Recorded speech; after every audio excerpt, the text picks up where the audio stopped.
Former National Security Advisor to Vice President Pence, Lieutenant General Keith Kellogg, is with us. General, welcome to the program. Hey, Grant, thanks for having me tonight.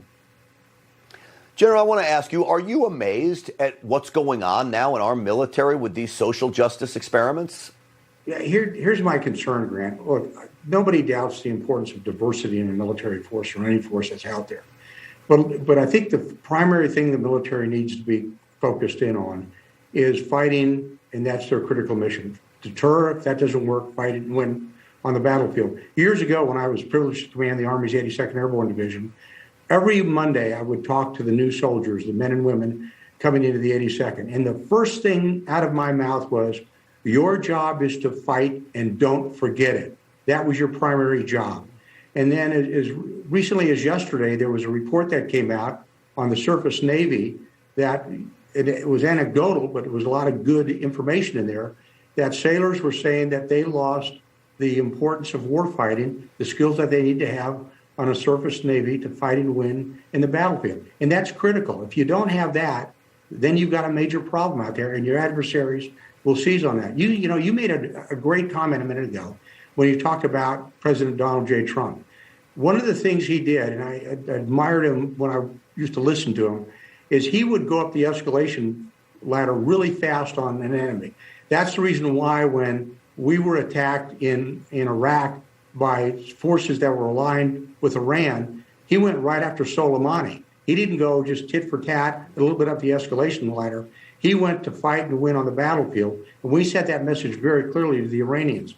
So yeah, I'm concerned about it. And then as a parallel, I'm concerned about the culture, the cancel culture that we see today, in not only in society, but in the military as well. I mean, look, just this week, down in Richmond, Virginia, they tore down the statue of Lewis and Clark and Sacagawea. She was the Indian interpreter that went with Lewis and Clark when they did their expeditions. She was put on a recent 29-cent stamp. The nation honored her, and yet they took it down. I mean, this whole thing about cancel culture and about the wokeness that we have out there is concerning, and we should really look at what we're doing and reset ourselves. In many respects, General, it all plays into this Obama 2.0 apology tour. America's not great. There's no such thing as America exceptionalism. We've got to change our military. I think when you talked about President Trump, a good offense was the best defense. I'm concerned now that North Korea, especially China, thinks they can get away with anything. And what does that mean for the next administration that comes in when China's already expanded across the globe? Yeah. Look, I'm really proud of our military. We've got a great military. Our young men and women are courageous. They fight very, very well. This is at the senior levels. This is the senior rank issue. And our senior commanders at all levels, Army, Navy, Air Force, Marine, Coast Guard, and the Space Force, needs to understand their primary mission is to fight and win our nation's battles. That's it. Everything else comes second or tertiary to that. And my concern is we're starting to lose that. Yeah.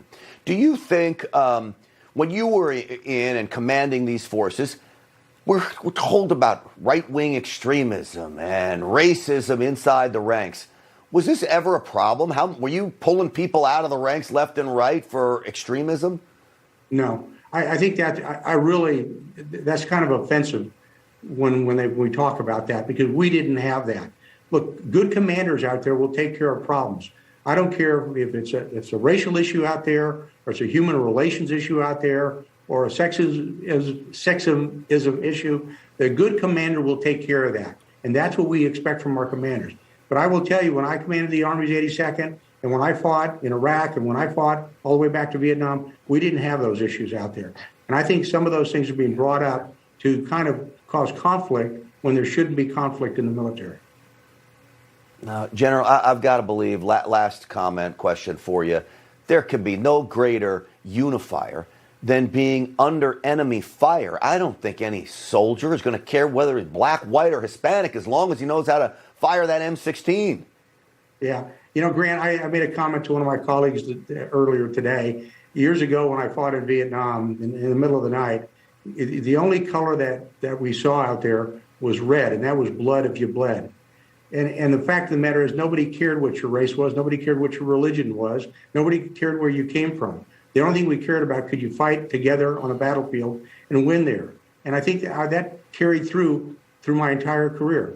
Our big mission was to fight and win on our nation's battles. That was it. Do you think General Milley is just bowing down to protect his job, or does he really believe this stuff about understanding white rage, et cetera? And I like Mark Milley, and I've known Mark for a lot of years. I think what Mark needs to do is stay in his lane. That was my concern. I would, if I was advising Mark, if he would take my advice, I would say stay in your lane, which is war fighting. The rest of this is not your lane. Stay out of it as much as you can. Focus on what you need to focus on, which is fighting and winning our nation's battles. Well, Lieutenant General Keith Kellogg, our nation needs more leaders like you. I so appreciate you coming on the program. Thank you for all you've done for this nation. We'll talk to you again real soon. Thanks, Grant. Appreciate it.